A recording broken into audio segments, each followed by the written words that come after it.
Hey there, my name is Dina Falconi. I'm an herbalist, educator, the author of Foraging and Feasting and Earthly Bodies and Heavenly Hair. And what is happening today in the landscape? What's a fun foraging project to do here as it's still snow covered and most of the plants are asleep is we have this beautiful black birch, Betula lenta of the Betulaceae family, black birch. The gift of the black birch. Sometimes it's called sweet birch because it offers a sweet syrup, it offers a sweet sap. Also, the inner bark is edible and is also sweet. But what I'm going to share with you today is really the flavor, the amazing flavor of the bark, the inner bark. It's really the cambium layer. And also, basically, if you nibble this whole tip here, you end up with this gorgeous wintergreen or birch-like flavor. It's from the methyl salicylate chemical compounds. It's got other things in it too, but so it's the root beer flavor, the wintergreen flavor you might appreciate or remember. And so what we can do is we can gather, we'll do that in a moment after I discuss more about the tree, but we would gather the tips and the branchlets, and if we see branches that need some pruning here, we can cut those and then strip the bark and use that, and I'll show you how to do that. But let's talk about its gifts. So what's amazing about it? It's its flavor, really. So we can create water essences, a birch essence water, we can create birch syrup, we can create birch soda, and so on. And what's the therapeutics of this tree? So that chemical that I mentioned, the methyl salicylate, is actually an aspirin-like chemical compound, and it offers similar qualities. It's analgesic, so it's pain relieving. It's anti-inflammatory. Again, you would deal with inflammation with it. What else? It is diuretic. It will help you piss, encourage urine flow. It is also there's something else that was in the tip of my brain. So we've got the anti-inflammatory, analgesic, diuretic, febrifuge. That means that it helps to lower fevers. So you've got this Native American, this tree that's from North America, and it's been used therapeutically like that. The essential oil that's distilled from birch has a long history of use in therapeutics. It's also very toxic, meaning the highly concentrated the essential oil, which is highly concentrated, is not what I'm going to suggest you use. So that's just a note. And you should also consider that there are always some contraindications, and in particular with the birch, it's going to be slightly blood thinning. The methyl salicylate chemical compound can be potentially irritating to folks. So you really want to, take note. Okay, so let's talk about where this tree is in the landscape. Where are you going to find it? First of all, let's talk about its native range. So where is it from? It is from eastern North America. So we're going to go from Quebec down to Alabama and west to Alberta and down to Ohio. So that's its native range, and it doesn't seem to poke out of that range so much. So it's limited to USDA hardiness growing zones 3 to 7. And then in terms of habitat, what's it like? It's part shade to full shade, or I could say part sun to full shade. And you're going to look for it in fields, also in woodlands, in forests. Just a quick note on soil. I didn't mention that. It is a tree that loves to grow in rich, moist, but well-drained soil. And often you will find it up in the mountainous areas.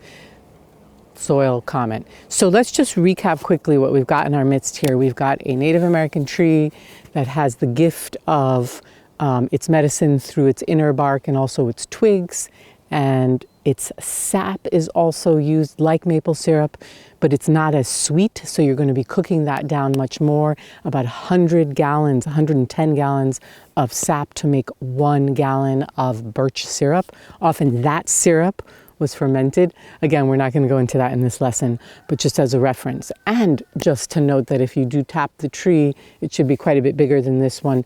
And it is also, though, a source of water. So if you're out there in the woodlands and you need to drink water, you could tap the birch tree. This is black birch again, Betula lenta of the Betulaceae family. So let's give you some ID clues. Here I am standing at the edge of a field. This is in a part sun spot. This birch decided to plant itself here, and it is probably 12 to 15 years old, guessing. And I'd like you just to see its bark. The bark will change as the tree matures, but I'd like you to see it at this age. So you can see the bark here is shiny, gray, grayish brown, and this is some lichen on it as well, which you'll see sometimes. But I want you to notice these elongated, these long horizontal lines. Lenticels for Lenta, Betula lenta. But here we have these thin horizontal lenticels. Great, so let's do some harvesting. And again, I'm harvesting the I'm going to prune off a thin limb, or I'm going to go around and tip prune. And basically my actions are to just encourage more growth for the tree by opening it up. And in my pruning, I'm giving myself the beautiful gift as well. This limb looks like it could, this branchlet can come out and we can make a lot of beautiful beverage, which I'm going to show you how to do.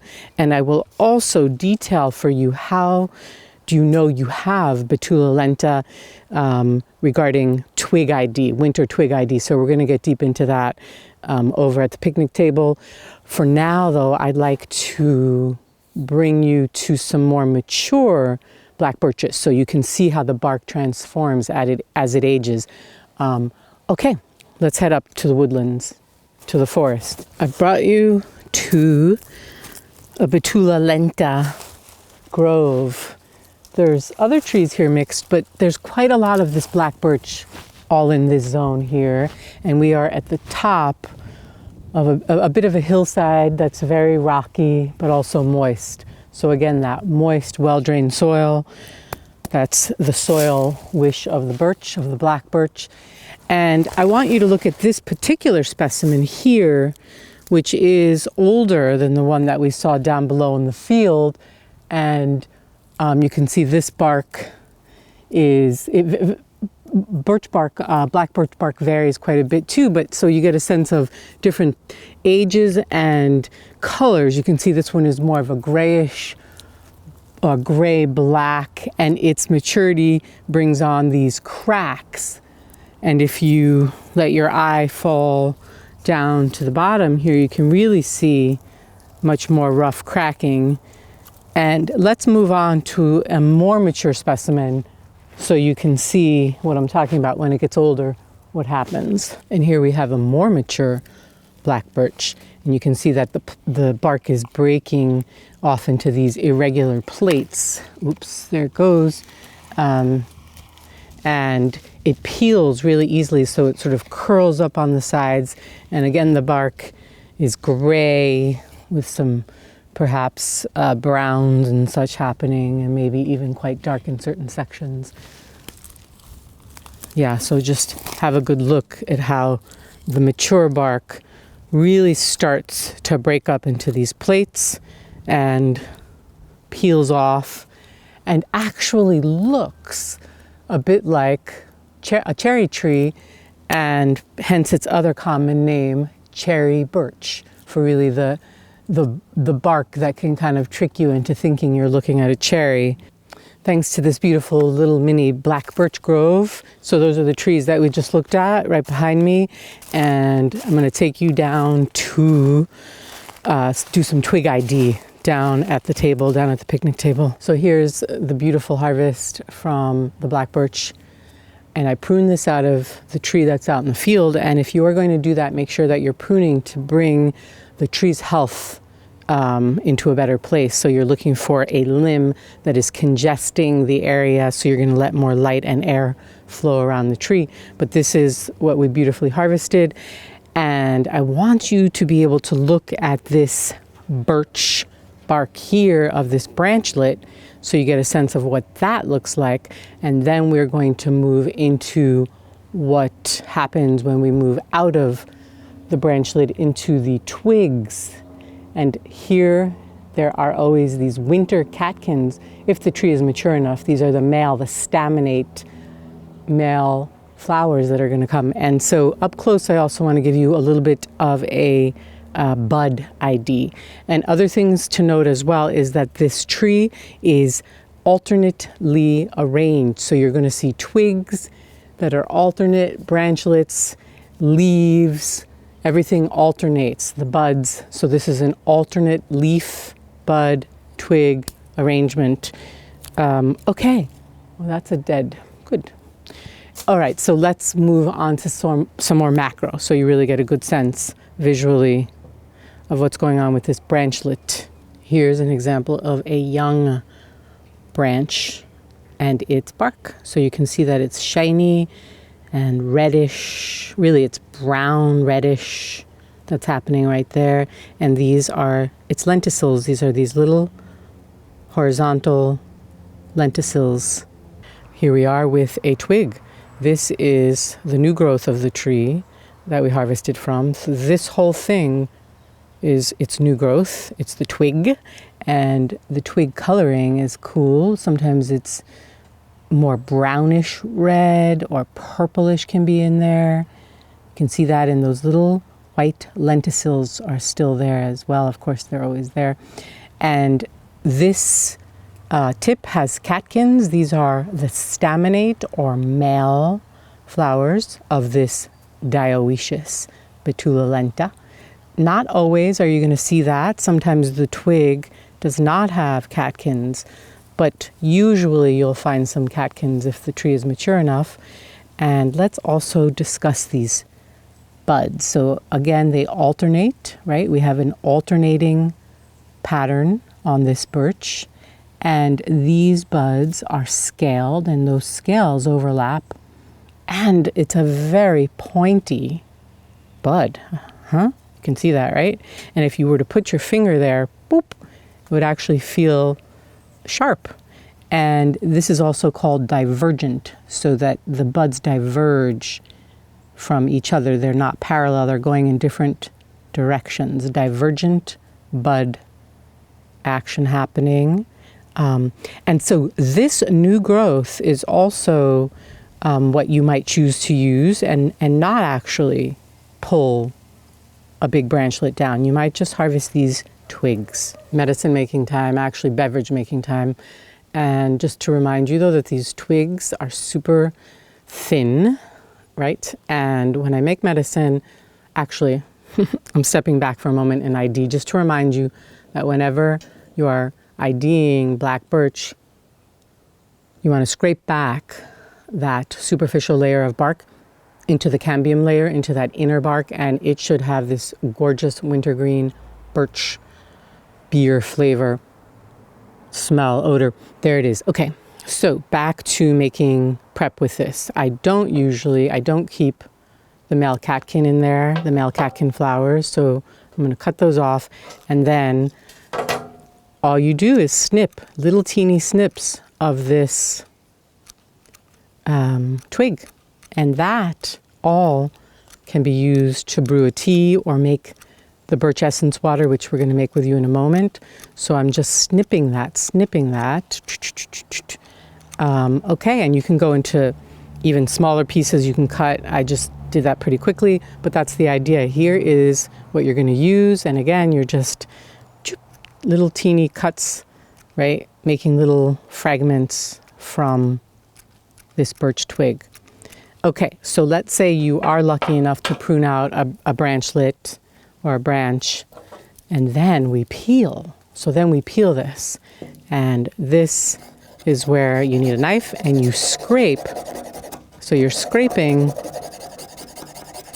till you hit the inner part of the tree basically that has no aromatics and no therapeutics. It's just the wood inside. So you don't want that. You want that peeling action to take off everything you can until you hit the bark. I'm sorry, till you hit the wood.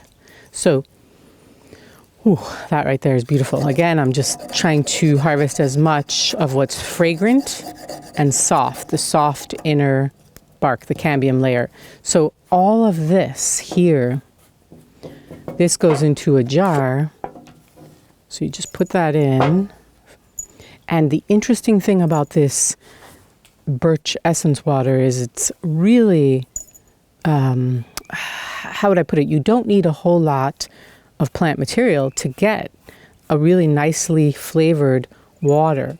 But again, this is a really subtle preparation.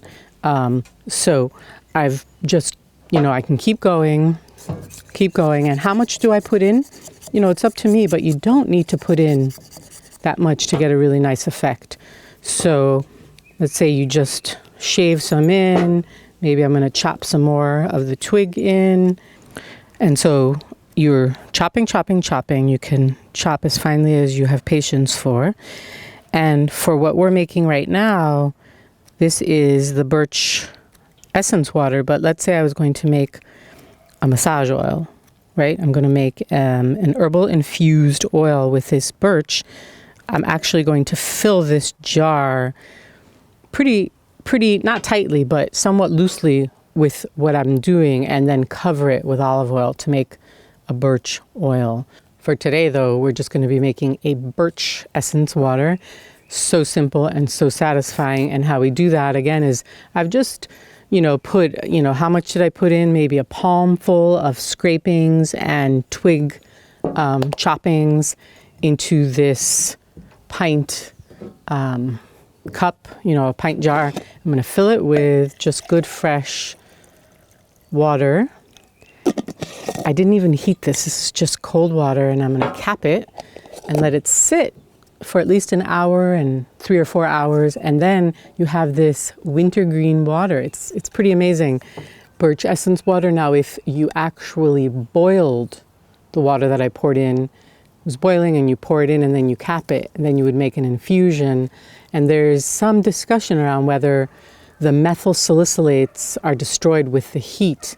And so that's, out for discussion. But I would say that I prefer this preparation to the tea, to the infusion. This tastes better. And don't forget, we don't necessarily want to be consuming a huge amount of the birch essential oils. So this very subtly flavored water would be quite lovely. Still, we're not talking about the therapeutics in this beverage. We're talking about more of a, what would you say, a gourmet water, a birch water. So that's a little taste on birch.